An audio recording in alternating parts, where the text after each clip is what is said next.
High guys, welcome back. ഇന്നത്തെ ഈ ഒരു വീഡിയോയിൽ ഡിസ്കസ് ചെയ്യുന്നത് my turning point in trading. ട്രേഡിങ്ങിലെ എൻ്റെ ടേണിംഗ് പോയിന്റ് എന്താണ് എന്നുള്ളതാണ് ഈ ഒരു വീഡിയോയിൽ ഡിസ്കസ് ചെയ്യുന്നത്. നമുക്കറിയാം, ഏതൊരു സക്സസ്ഫുൾ ട്രേഡേഴ്സിനും ഒരു മൊമെൻ്റ് അല്ലെങ്കിൽ ഒരു ടേണിംഗ് പോയിന്റ് ഉണ്ടാവും അവരുടെ ട്രേഡിംഗ് കരിയറിൽ. അതിനുശേഷമായിരിക്കും അവർ കൺസിസ്റ്റൻ്റായിട്ട് പ്രോഫിറ്റ് എടുത്തിരിക്കുക. അപ്പോൾ ഈ ഒരു വീഡിയോയിൽ പറഞ്ഞിരിക്കുന്നത് എൻ്റെ പേഴ്സണൽ എക്സ്പീരിയൻസ് മാത്രമാണ്. എനിക്ക് എങ്ങനെ ആ ഒരു ടേണിംഗ് പോയിൻ്റ് അല്ലെങ്കിൽ ആ ഒരു മൊമെൻ്റ് എനിക്ക് കിട്ടി, അതാണ് ഞാൻ വീഡിയോയിൽ ഷെയർ ചെയ്യുന്നത്. സോ വീഡിയോ നമുക്ക് സ്റ്റാർട്ട് ചെയ്യാം. സോ ഏതൊരു ട്രേഡിനെ പോലെ ഞാനും ബിഗിനിങ് ലെവലിൽ ജസ്റ്റ് ആരൊക്കെയോ പറഞ്ഞ് കേട്ടിട്ടാണ് മാർക്കറ്റിൽ വരുന്നത്. വന്നതിന് ശേഷം ഒരുപാട് സ്ട്രഗിൾസ് ഞാൻ ചെയ്തിട്ടുണ്ട്. ആൻഡ് അതിനെപ്പറ്റി ആദ്യം ഒന്ന് ഡിസ്കസ് ചെയ്യാം. Okay, the struggles. ഒന്ന് എന്ന് പറഞ്ഞിട്ടുണ്ടെങ്കിൽ, പ്രത്യേകിച്ച് ഞാൻ വന്ന ടൈമിൽ അങ്ങനെ സോഷ്യൽ മീഡിയ ആക്റ്റീവോ അങ്ങനെയൊന്നും ഉണ്ടായിട്ടുണ്ടായിരുന്നില്ല. അങ്ങനെ വലിയൊരു മെൻറ്ററോ അല്ലെങ്കിൽ ഒരുപാട് സ്റ്റഡി മെറ്റീരിയലോ കാര്യങ്ങളൊന്നും ഉണ്ടായിട്ടില്ല. ആ ഒരു സമയത്താണ് ഞാൻ മാർക്കറ്റിൽ വന്നിട്ടുണ്ടായിരുന്നത്. ഓക്കെ, ആ ഒരു സമയത്ത് എനിക്കുണ്ടായിരുന്നത് പ്രത്യേകിച്ച് ടെക്നിക്കൽ നോളജോ കാര്യങ്ങളൊന്നും ഉണ്ടായിട്ടുണ്ടായിരുന്നില്ല. ഇവൻ എന്താണ് സപ്പോർട്ട് അല്ലെങ്കിൽ എന്താണ് റെസിസ്റ്റൻസ് എന്ന് ചോദിച്ചപ്പോൾ അത് എനിക്കറിയാത്തൊരു സിറ്റുവേഷൻ ഉണ്ടായിട്ടുണ്ടായിരുന്നു. പിന്നെ no strategy, no risk management, no discipline. ഞാൻ ബിഗിനിങ് വന്ന സമയത്ത് ഇങ്ങനെയുള്ള കാര്യങ്ങളൊന്നും ഉണ്ടായിട്ടില്ല. റൈറ്റ്, ഇത് എല്ലാവർക്കും എനിക്കൊന്ന് യോജിക്കാവുന്ന ഒരു കാര്യമാണ് അല്ലേ. എല്ലാവരും വരുന്ന സമയത്ത് ഇങ്ങനെയാണ് എല്ലാവരും മാർക്കറ്റിൽ വരുന്നത്. പ്രത്യേകിച്ച് നോളജോ കാര്യങ്ങളൊന്നും ഉണ്ടായിരിക്കില്ല. പിന്നെ ഇമോഷണൽ സൈഡിൽ ഒരുപാട് സ്ട്രഗിൾസ്, നമുക്ക് ഫിയർ, പേടി ഉണ്ടാകും, ഗ്രീഡ് ഉണ്ടാകും, ഹോപ്പ്, ഫ്രസ്ട്രേഷൻസ്. ഇതൊക്കെ എല്ലാ ദിവസങ്ങളിലും റിപ്പീറ്റഡ് ആയിട്ട് വരുന്ന ഒരു ഇമോഷൻസാണ് എനിക്ക് പേഴ്സണലി ആ ഒരു ബിഗിനിങ് സ്റ്റേജ് എന്ന് പറഞ്ഞിട്ടുണ്ടെങ്കിൽ ഞാൻ തുടങ്ങിയ സമയം മുതൽ നെക്സ്റ്റ് ഒരു 2-3 ഇയേഴ്സ് ഞാനത് ബിഗിനിങ് സ്റ്റേജ് ആയിട്ട് തന്നെയാണ് ഞാൻ കൺസിഡർ ചെയ്യുന്നത്. ആ ഒരു 3 വർഷങ്ങളിലും എനിക്ക് കംപ്ലീറ്റ്ലി റിപ്പീറ്റഡ്ലി വന്നുകൊണ്ടിരുന്ന മിസ്റ്റേക്കുകളാണ് ഈ കാര്യങ്ങൾ.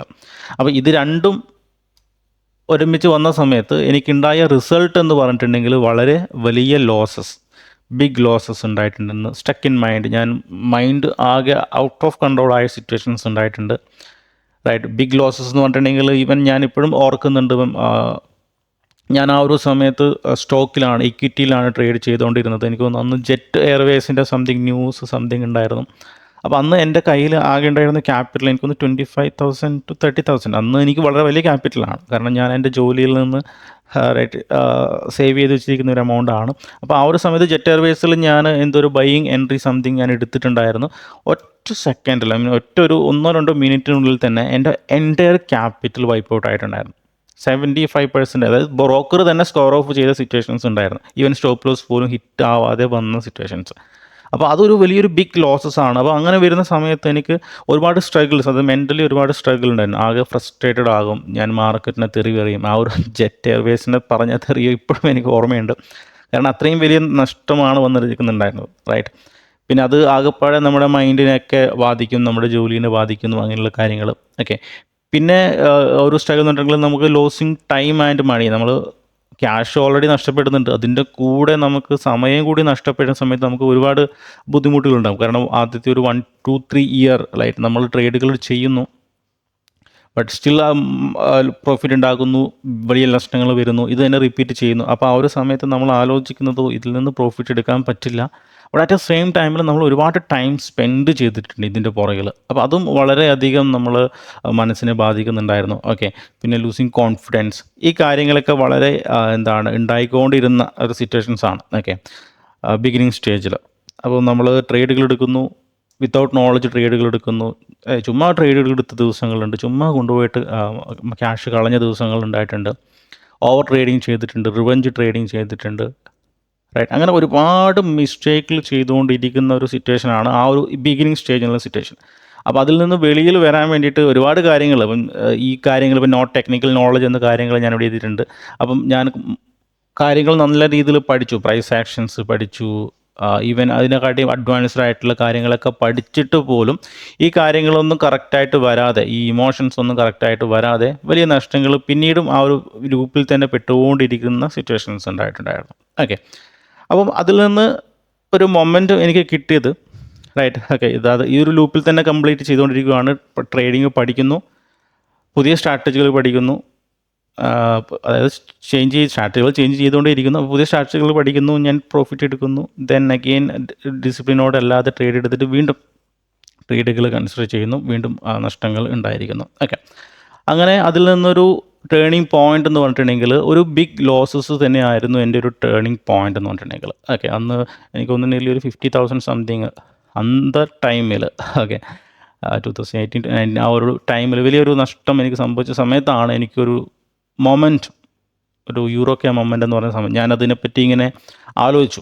ആകെ ഫ്രസ്ട്രേറ്റഡ് ആയിട്ട് നിൽക്കുന്ന സമയത്ത് ഞാനിങ്ങനെ ആലോചിച്ചു എന്തുകൊണ്ടാണ് ഇത് സംഭവിക്കുന്നത് എന്നുള്ളത്. അപ്പോൾ അതിനുശേഷം ഞാൻ എന്ത് ചെയ്തു, എൻ്റെ മൊബൈൽ മാത്രമാണ് ഞാൻ യൂസ് ചെയ്തുകൊണ്ടിരുന്നത്. ആ ഒരു മൊബൈലിൽ ഞാനെടുത്ത പാസ്റ്റ് ട്രേഡിൻ്റെ കാര്യങ്ങളൊക്കെ ജേർണലല്ല, നമുക്ക് P&L ജസ്റ്റ് ഒന്ന് എടുത്ത് നോക്കി ഒന്ന് അനലൈസ് ചെയ്തു ഈ സമയത്ത് വളരെ നല്ല P&L ആണ്. ഓക്കെ, മുഴുവനായിട്ട് റെഡാണ് മാത്രമാണ് ഉണ്ടായിരുന്നത്. അപ്പോൾ ഞാൻ ആലോചിച്ചു വലിയ നഷ്ടങ്ങൾ വരുന്ന സമയങ്ങളിൽ എന്താണ് ആ ഒരു സമയത്ത് എൻ്റെ ഇമോഷൻസ്, റൈറ്റ്, ലൈവ് മാർക്കറ്റിലെ ഇമോഷൻസ് ഞാൻ ഒന്ന് ഓർത്തെടുക്കാൻ വേണ്ടി ശ്രമിച്ചു. അങ്ങനെ വരുന്ന സമയത്ത് സെയിം പോസിറ്റീവ് വരുന്ന സിറ്റുവേഷനിൽ എങ്ങനെയാണ് എൻ്റെ ആ ഒരു ഇമോഷൻസ്. ഓക്കെ, അപ്പോൾ ഞാനൊന്ന് ആലോചിച്ചെടുത്ത സമയത്ത് എനിക്ക് ഇപ്പം ഒരു ദിവസം പ്രോഫിറ്റ് കിട്ടുവാണെങ്കിൽ ഞാൻ വളരെ ഹാപ്പിയാണ്, റൈറ്റ്. ഒരു ദിവസം പ്രോഫിറ്റ് കിട്ടുവാണെങ്കിൽ വളരെ ഹാപ്പിയാണ്. ആൻഡ് വളരെ ഹാപ്പിയോടെ കൂടി തന്നെ എനിക്ക് ആ ഒരു ബ്രോക്കറിൻ്റെ ട്രേഡിംഗ് ടെർമിനെ ക്ലോസ് ചെയ്ത്, അല്ലെങ്കിൽ അന്നത്തെ ഒരു ദിവസം ക്ലോസ് ചെയ്ത് പോകാൻ വേണ്ടി പറ്റും വളരെ സന്തോഷത്തോടു കൂടി.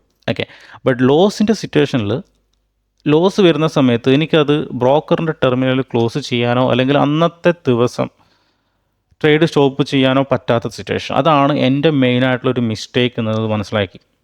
ഓക്കെ, മനസ്സിലാക്കിയെന്ന് മാത്രമല്ല ഞാനത് ആലോചിച്ചു എന്തുകൊണ്ടാണ് എനിക്കത് ക്ലോസ് ചെയ്യാൻ വേണ്ടി പറ്റാതെ വരുന്നത്, റൈറ്റ്. അങ്ങനെ ആലോചിച്ച് വരുന്ന സമയത്താണ് എനിക്ക് മനസ്സിലായത് അവിടെ ഒരു സെൽഫ് ഡിസിപ്ലിൻ അല്ലെങ്കിൽ ഒരു ഡിസിപ്ലിൻ്റെ കുറവ് ഉണ്ടെന്നുള്ളത്.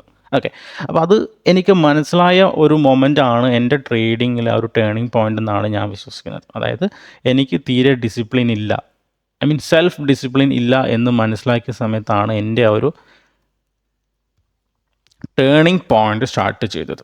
ഓക്കെ, സോ പിന്നീട് ഞാൻ അതിനെപ്പറ്റി ആലോചിച്ചു എന്തുകൊണ്ട് ആണ് എനിക്ക് ഈ ഒരു സെൽഫ് ഡിസിപ്ലിൻ ഇല്ലാത്തത്, എന്തുകൊണ്ടാണ് ഒരു ഫസ്റ്റ് ട്രേഡ് നഷ്ടം വന്നിട്ട് പിന്നീട് അത് ക്ലോസ് ചെയ്ത് പോകാൻ പറ്റാത്തത് എന്നതിനെപ്പറ്റി ഒരുപാട് ഞാൻ നേരം ആലോചിച്ച് ആ ഒരു സമയത്ത് തന്നെ. പിന്നീട് അത് മനസ്സിലാക്കി ആലോചിച്ച് വരുന്ന സമയത്താണ് പിന്നീട് എൻ്റെ പേഴ്സണൽ ലൈഫുമായിട്ട് ഞാനൊന്ന് ഇതിനെപ്പറ്റി ഒന്ന് നോക്കിയത്. സോ പേഴ്സണൽ ലൈഫിൽ തീരെ ഡിസിപ്ലിൻ ഇല്ലാത്ത ഒരു ആളായിരുന്നു ഞാൻ. പേഴ്സണൽ ലൈഫിൽ മീൻസ് ഏത് കാര്യത്തിലും ഞാൻ രാവിലെ എണീക്കുന്നത് മുതൽ കിടക്കുന്ന വരെ സമയത്ത് യാതൊരു ഡിസിപ്ലിനോടുകൂടി എല്ലാ കാര്യങ്ങളും ചെയ്തുകൊണ്ടിരുന്നത്. റാൻഡമലി ആ ഒരു ലേസി മൈൻഡോടുകൂടിയാണ് ഓരോ കാര്യങ്ങളും ചെയ്തുകൊണ്ടിരുന്നത്.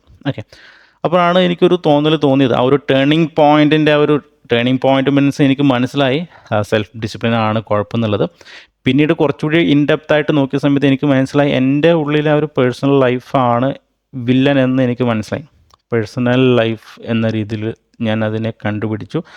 ഇത് ശരിയാക്കിയിട്ടുണ്ടെങ്കിൽ മേ ബി ഒരു ട്രേഡിങ്ങിൽ മുൻപോട്ട് പോകാം എന്നുള്ള ഒരു തോട്ട് എനിക്ക് അവിടെ വന്നു, റൈറ്റ്. ആ ഒരു തോട്ട് അല്ലെങ്കിൽ ആ ഒരു മൊമെൻറ്റ് ആയിരുന്നു എൻ്റെ ഒരു ടേണിംഗ് പോയിൻ്റ്. ഓക്കെ, അപ്പോൾ അതിനുശേഷം ഞാൻ മനസ്സിലാക്കി കുറച്ച് ഇത് എല്ലാ ദിവസവും എൻ്റെ മൈൻഡിലുണ്ട്. നാളെ മുതൽ നന്നാവണം, റൈറ്റ്. ഇന്നിനായിട്ട് എല്ലാം പ്ലാൻ ചെയ്യുവാണെങ്കിൽ പോലും നെക്സ്റ്റ് ഡേ ഞാൻ അതിനെപ്പറ്റി അതൊക്കെ മറന്നു പോയിട്ട് പിന്നീട് വീണ്ടും അത് പഴയ പോലെ കാര്യങ്ങളൊക്കെ ചെയ്തുകൊണ്ടിരിക്കും പേഴ്സണൽ ലൈഫിൽ. ബട്ട് സ്റ്റിൽ എൻ്റെ മനസ്സിൽ എല്ലാ ദിവസവും ജോലിക്ക് പോകുന്ന സമയത്തും മനസ്സിൽ ആ ഒരു കാര്യം ഉണ്ടായിരുന്നു. അതായത് ഈ കാര്യം എനിക്ക് ക്രാക്ക് ചെയ്യാൻ പറ്റിയിട്ടുണ്ടെങ്കിൽ, എൻ്റെ പേഴ്സണൽ ലൈഫ് ക്രാക്ക് ചെയ്യാൻ പറ്റിയിട്ടുണ്ടെങ്കിൽ, ഒരു നല്ല രീതിയിൽ എനിക്ക് മുൻപോട്ട് കൊണ്ടുപോകാൻ പറ്റിയിട്ടുണ്ടെങ്കിൽ, ഡിസിപ്ലിനോടെ മുൻപോട്ട് കൊണ്ടുപോകാൻ പറ്റിയിട്ടുണ്ടെങ്കിൽ എനിക്ക് ട്രേഡിങ്ങിൽ സക്സസ്ഫുൾ ആകും എന്നുള്ള ഒരു തോട്ട് എല്ലാ ദിവസവും ഞാൻ അതിനെപ്പറ്റി ആലോചിക്കുമായിരുന്നു. രാവിലെ ആണെങ്കിലും വൈകിട്ടാണെങ്കിലും ഞാൻ ആലോചിക്കുമായിരുന്നു. ഓക്കെ, അതിനുശേഷം ഞാൻ ചെറിയ രീതിയിൽ എൻ്റെ പേഴ്സണൽ ലൈഫിൽ മാറ്റങ്ങൾ കൊണ്ടുവരാൻ തുടങ്ങി. എസ്പെഷ്യലി മെൻ്റലി കൊണ്ടുവരാൻ ഭയങ്കര ബുദ്ധിമുട്ടായിരുന്നു. മെൻ്റലി മീൻസ് മൈൻഡ് കൺട്രോൾ ചെയ്യാനും ആണെങ്കിലും അല്ലെങ്കിൽ മനസ്സ് കൺട്രോൾ ചെയ്യാനാണ് വളരെ ബുദ്ധിമുട്ടുള്ള ഒരു കാര്യമാണ്. എന്നെക്കൊണ്ട് തീരെ പറ്റാത്തൊരു കാര്യമായിരുന്നു. ഈവൻ കൺട്രോൾ ചെയ്യാൻ ഒരു ദിവസം കൺട്രോൾ ചെയ്യുവാണെങ്കിലും നെക്സ്റ്റ് ഡേ ഈവൻ അത് പിന്നീട് വീണ്ടും അതൊരു ലേസി മൈൻഡിലോട്ട് പോകുന്നൊരു സിറ്റുവേഷൻ. ഓക്കെ, അപ്പോൾ ഞാൻ ചെറിയ രീതിയിൽ 1-2 ബുക്കുകളും കാര്യങ്ങളൊക്കെ വായിച്ച സമയത്ത് മനസ്സിലാക്കിയത് ഫിസിക്കലി നിങ്ങൾ കുറച്ച് ചേഞ്ചസ് തിരുത്തുക, ഫിസിക്കലി കുറച്ച് ചേഞ്ചുകൾ വരുത്തുക. ഫിസിക്കലി മീൻസ് നിങ്ങൾ രാവിലെ ജോഗിങ്ങിന് പോകാനാണെങ്കിലും അല്ലെങ്കിൽ വർക്കൗട്ട് ആണെങ്കിലും ഫിസിക്കലി ചെറിയ രീതിയിൽ മാറ്റങ്ങൾ വരുത്തി കൊണ്ടുവരാൻ പറ്റിയിട്ടുണ്ടെങ്കിൽ അത് നമ്മുടെ മൈൻഡും ഓട്ടോമാറ്റിക്കലി കൺട്രോൾ ആകും എന്നുള്ളത് ഞാൻ എവിടെയോ ഏതൊരു ബുക്കിൽ വായിച്ചിട്ടുണ്ടായിരുന്നു. അപ്പോൾ അതിനുശേഷം ഞാൻ ചെറിയ രീതിയിൽ വർക്കൗട്ടും കാര്യങ്ങളൊക്കെ സ്ട്രിക്ട്ലി ചെയ്യാൻ വേണ്ടി തുടങ്ങി. അതുകൂടാതെ മോർണിംഗിൽ നമ്മൾ ചെയ്യുന്ന ചെറിയ കാര്യങ്ങൾ പോലും, ഫോർ എക്സാമ്പിൾ നമ്മൾ രാവിലെ എണീച്ച് കഴിഞ്ഞിട്ട് നമ്മുടെ ബെഡ് മടക്കി വെക്കുന്നത് മുതൽ നമ്മൾ ഇപ്പം ഒരു ടൂത്ത് ബ്രഷ് എടുത്തിട്ട് അത് എടുത്ത സ്ഥലത്ത് തന്നെ വെക്കുന്ന ചെറിയ ചെറിയ കാര്യങ്ങൾ പോലും ഞാൻ ശ്രദ്ധിക്കാൻ വേണ്ടി തുടങ്ങി. അപ്പോൾ അതിനുശേഷം ഓട്ടോമാറ്റിക്കലി ഞാൻ അറിയാതെ തന്നെ ആ ഒരു ഡിസിപ്ലിൻ എനിക്ക് വന്നു തുടങ്ങിയിട്ടുണ്ടായിരുന്നു. അപ്പോൾ ഞാൻ അറിയാതെ തന്നെ, ഞാൻ അധികം എഫോർട്ട് കൊടുക്കാതെ തന്നെ ഫിസിക്കലിയും ഞാൻ ഈ ചെറിയ ചെറിയ കാര്യങ്ങൾ ശ്രദ്ധിക്കുന്ന സമയത്ത് ഓട്ടോമാറ്റിക്കലി ആ ഒരു ഡിസിപ്ലിൻ ഫോളോ ആയിട്ട് വന്നു. പിന്നെ അതിനുശേഷം ഞാൻ എല്ലാ കാര്യങ്ങളും ഒരു ലെവലിലാണ്, അല്ലെങ്കിൽ ആ ഒരു രീതിയിൽ മാത്രമാണ് ഞാൻ ചെയ്തുകൊണ്ടിരുന്നത്. ഓക്കെ, അറ്റ് ദ സെയിം ടൈമിൽ ഞാൻ ട്രേഡിങ്ങിൽ നിന്ന് ആ ഒരു വലിയ നഷ്ടം സംഭവിച്ചിട്ടുണ്ടെന്ന് ഞാൻ പറഞ്ഞിരുന്നു. അതിനുശേഷം ഞാൻ ചെറിയൊരു ഗ്യാപ്പ് എടുത്തിട്ടുണ്ടായിരുന്നു. നിയർലി ഒരു 4 to 6 months ഞാൻ ട്രേഡിങ്ങിലോട്ട് അങ്ങനെ ഫോക്കസ് ചെയ്തിട്ടുണ്ടായിരുന്നില്ല. ചാർട്ടുകൾ വാച്ച് ചെയ്യും എന്ന് അല്ലാതെ ഞാൻ യാതൊരു രീതിയിലുള്ള ട്രേഡിങ്ങിലും എടുത്തിട്ടുണ്ടായിരുന്നില്ല. ഓക്കെ, ഈവൻ എനിക്കൊരു നല്ലൊരു സ്ട്രാറ്റജി ഉണ്ടായപ്പോലും എനിക്ക് എടുക്കാനുള്ള ഒരു കോൺഫിഡൻസ് അവിടെ ഉണ്ടായിട്ടുണ്ടായിരുന്നില്ല ആഫ്റ്റർ ആ ഒരു ബിഗ് നഷ്ടത്തിന് ശേഷം. പിന്നീട് ഞാൻ നല്ല രീതിയിൽ എനിക്ക് മനസ്സിലായി മൈൻഡും കാര്യങ്ങളും അല്ലെങ്കിൽ പേഴ്സണൽ ലൈഫ് കുറച്ചുകൂടി ബെറ്റർ ആയിട്ട് വരുന്ന സമയത്ത് പിന്നീട് അതിനുശേഷമാണ് ഞാൻ ട്രേഡിങ് വീണ്ടും റീസ്റ്റാർട്ട് ചെയ്ത സമയത്ത് ഒരു പുതിയൊരു ഞാൻ എന്ന രീതിയിലാണ് എനിക്ക് അനുഭവപ്പെട്ടത്. ലൈക്ക് ഞാൻ എടുക്കുന്ന ട്രേഡുകളാണെങ്കിൽ ശരി, എസ്പെഷ്യലി ഞാൻ പറഞ്ഞ പോലെ തന്നെ ആ ഒരു ലോസ് വരുന്ന സമയത്ത് എനിക്ക് കംപ്ലീറ്റ്ലി ഓക്കെ, ഇന്ന് ലോസാണ്, ഫൈൻ, അത് ക്ലോസ് ചെയ്ത് പോകാനുള്ള ഒരു സിറ്റുവേഷൻസ് എനിക്ക് അത് ഓട്ടോമാറ്റിക്കലി കിട്ടിയൊരു സ്കില്ലാണ്. ഓക്കെ, ഞാൻ ഈ ഒരു കാര്യങ്ങൾ ചെയ്ത സമയത്ത് എനിക്ക് ഓട്ടോമാറ്റിക്കലി കിട്ടിയൊരു സ്കില്ലാണ്. ഇന്ന് ലോസ് ആണെങ്കിൽ ഓക്കെ ഫൈൻ, ബുക്ക് ചെയ്ത് പോകുന്നുള്ളത്. അപ്പം എനിക്ക് ആ ഒരു ടേണിംഗ് പോയിന്റ് കിട്ടിയത് ഞാനത് എൻ്റെ പഴയ P&L അനലൈസ് ചെയ്ത സമയത്ത് എന്താണ് മിസ്റ്റേക്ക് എന്നുള്ളതും അത് എന്തുകൊണ്ടാണ് സംഭവിക്കുന്നത് എന്നുള്ളതും ബിക്കോസ് ഓഫ് സെൽഫ് ഡിസിപ്ലിൻ ആണെന്നുള്ളത് മനസ്സിലാക്കിയതാണ് എൻ്റെ ടേണിംഗ് പോയിന്റ്. അപ്പോൾ അതിനു വേണ്ടിയാണ് ഞാൻ ഇഫോർട്ട് ഇട്ടത്, അത് സെൽഫ് ഡിസിപ്ലിൻ എൻ്റെ ലൈഫിലോട്ട് കൊണ്ടുവരാൻ വേണ്ടിയിട്ടുള്ളത്. അപ്പോൾ അതിനുശേഷം എനിക്ക് ട്രേഡിങ്ങും കുറച്ചുകൂടി ഈസി ആയിരുന്നു, ഡെഫിനറ്റ്ലി 100%, റൈറ്റ്.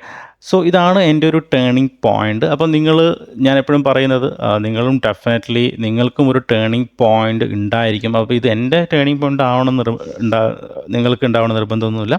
സോ നിങ്ങളെപ്പോഴും പഴയ P&L ഞാൻ എപ്പോഴും റിപ്പീറ്റഡായി പറയും, നിങ്ങൾ ട്രേഡിങ്ങിൽ it's not easy. Okay, first of all trading ഒരിക്കലും ഈസി അല്ല, ക്യാഷ് ഉണ്ടാക്കുന്നതും ഒരിക്കലും ഈസി അല്ല. ട്രേഡിംഗ് എന്ന് പറഞ്ഞിട്ടുണ്ടെങ്കിൽ നല്ല രീതിയിലുള്ള എഫോർട്ട് നമുക്ക് ആവശ്യമാണ്, നല്ല രീതിയിലുള്ള കമ്മിറ്റ്മെൻറ്റ് ആവശ്യമാണ്, നല്ല രീതിയിലുള്ള ഹാർഡ് വർക്കിംഗ് ആവശ്യമാണ്, നല്ല രീതിയിലുള്ള സ്കില്ല് ആവശ്യമാണ്. ഓക്കെ, അതുകൊണ്ട് തന്നെ വളരെ ടഫായിട്ടുള്ളൊരു ബിസിനസ്സാണ്. അപ്പോൾ അതുകൊണ്ട് തന്നെ അത് മാസ്റ്റർ ചെയ്യണമെങ്കിൽ നമ്മൾ സ്വയം മനസ്സിലാക്കി അതിൻ്റെ ഒരു കമ്മിറ്റ്മെൻറ്റും ഹാർഡ് വർക്കും കൊടുത്താൽ മാത്രമേ നമുക്ക് ട്രേഡിങ്ങിൽ സക്സസ്ഫുൾ ആവുള്ളൂ. ഓക്കെ, അപ്പോൾ നിങ്ങളുടെ ടേണിംഗ് പോയിൻ്റ് അത് ചിലപ്പോൾ ഇന്ന് വരാം, ചിലപ്പോൾ ഈ ഒരു വീഡിയോ കണ്ടതിന് ശേഷം വേണമെങ്കിൽ നിങ്ങൾക്ക് വരാം. അപ്പോൾ നിങ്ങളത് മനസ്സിലാക്കി എടുത്തിട്ട്, പേഴ്സണലി ഞാൻ എപ്പോഴും വിശ്വസിക്കുന്നത് നിങ്ങളുടെ ശത്രു നിങ്ങളുടെ ഇമോഷൻസ് ആണ്, അല്ലെങ്കിൽ നിങ്ങൾ തന്നെയാണെന്നുള്ളതാണ്. ഓക്കെ, ഈവൻ നിങ്ങൾക്കൊരു 100% അക്യുറസിയിലൊരു സ്ട്രാറ്റജി എടുത്താൽ പോലും, നിങ്ങൾക്ക് കിട്ടിയാൽ പോലും നിങ്ങൾക്ക് ചിലപ്പോൾ പ്രോഫിറ്റ് എടുക്കാൻ വേണ്ടി പറ്റില്ല. കാരണം ബിക്കോസ് ഓഫ് നിങ്ങളുടെ ഇമോഷൻസ്, നിങ്ങളുടെ ഇൻഡിസിപ്ലിൻ അല്ലേ. നിങ്ങൾ 100% ഒരു സ്ട്രാറ്റജി ഉണ്ട്, രാവിലെ ഞാൻ നിങ്ങൾക്ക് തരുവാണ്, 100% അക്യുറസിയിലൊരു സ്ട്രാറ്റജിയാണ്. രാവിലെ 9:15 മുതൽ 10 മണി വരെ അത് അപ്ലൈ ചെയ്യുവാണെങ്കിൽ 100% പ്രോഫിറ്റാണ്. ബട്ട് ആഫ്റ്റർ 10 നിങ്ങൾ വീണ്ടും ട്രേഡ് എടുക്കുകയാണെങ്കിൽ പിന്നെ കാര്യമില്ലല്ലോ. അതാണ് ഏറ്റവും ഇമ്പോർട്ടൻറ്റ്. ആഫ്റ്റർ 10 നിങ്ങൾ ഫസ്റ്റ് ട്രേഡ് എല്ലാ ദിവസവും പ്രോഫിറ്റാണ്, ബട്ട് ആഫ്റ്റർ 10 നിങ്ങൾ വീണ്ടും ഒരു ട്രേഡ് എടുക്കുകയാണ് ബിക്കോസ് ഓഫ് നിങ്ങൾക്ക് ഡിസിപ്ലിൻ ഇല്ലാത്തതുകൊണ്ട്. അപ്പോൾ വീണ്ടും അത് തന്നെ ആ ഒരു ലൂപ്പിൽ തന്നെ നിങ്ങൾ പെട്ടുപോകും, റൈറ്റ്. അപ്പം ആ ഒരു ടേണിംഗ് പോയിന്റ് നിങ്ങൾ കണ്ടുപിടിക്കുക. ഡെഫിനറ്റ്ലി അത് നിങ്ങളുടെ സെൽഫ് ഡിസിപ്ലിൻ ആയിരിക്കാം, അല്ലെങ്കിൽ നിങ്ങളുടെ ഉള്ളിലുള്ള ഇമോഷൻസ് ആയിരിക്കാം. അത് നിങ്ങൾ കണ്ടുപിടിച്ചിട്ട് അത് മാറ്റണമെങ്കിൽ ഡെഫിനറ്റ്ലി നിങ്ങൾ തന്നെ മാറണം. നിങ്ങളുടെ ഫിസിക്കലി ആണെങ്കിലും ശരി, മെൻ്റലി ആണെങ്കിലും നിങ്ങൾ ചേഞ്ചസ് വരാത്ത പക്ഷം നിങ്ങൾക്ക് പ്രോഫിറ്റ് എടുക്കാൻ വേണ്ടി പറ്റില്ല. അപ്പോൾ അതിന് വേണ്ടിയുള്ള കാര്യങ്ങൾ നിങ്ങൾ ഇന്ന് തന്നെ ചെയ്യുക. അപ്പോൾ ഞാൻ എപ്പോഴും വിശ്വസിക്കുന്നത് അതാണ് സ്റ്റെപ്പ് 1. അപ്പോൾ ഞാനത് മനസ്സിലാക്കാൻ വേണ്ടി എൻ്റെ ടൈമും ഇഷ്ടംപോലെ പൈസയും കളഞ്ഞ ഒരാളാണ്. അപ്പോൾ ഞാൻ നിങ്ങളോട് പറയുന്നത് അതാണ് സ്റ്റെപ്പ് 1. സ്റ്റെപ്പ് 1 എന്ന് പറഞ്ഞിട്ടുണ്ടെങ്കിൽ നിങ്ങൾ ചേഞ്ച് ചെയ്യുക ആൻഡ് നിങ്ങളുടെ ലൈഫിൽ ഡിസിപ്ലിൻ കറക്റ്റായിട്ട് കൊണ്ടുവരിക. ഡിസിപ്ലിൻ മീൻസ് അത് ഏത് രീതിയിലാണെങ്കിലും, ഈവൻ ചെറിയ കാര്യങ്ങളിൽ പോലും ഡിസിപ്ലിൻ കറക്റ്റായിട്ട് ഫോളോ ചെയ്യാൻ വേണ്ടി ശ്രമിക്കുക. അങ്ങനെയുള്ളൊരു വ്യക്തിക്ക് ഡെഫിനറ്റ്ലി എന്താണ് നമുക്ക് കറക്റ്റായിട്ട് ട്രേഡിങ്ങിൽ സക്സസ്ഫുൾ ആകാൻ പറ്റും. ഇതാണ് സ്റ്റെപ്പ് 1. സ്റ്റെപ്പ് 2 നമുക്ക് സ്ട്രാറ്റജികളും കാര്യങ്ങളൊക്കെ ഡെവലപ്പ് ചെയ്യാം. സ്റ്റെപ്പ് 3 കുറച്ചുകൂടി റിസ്ക് മാനേജ്മെൻറ്റും കാര്യങ്ങൾ അതൊക്കെ ഡിഫറെൻ്റ് ആയിട്ടുള്ള കാര്യമാണ്.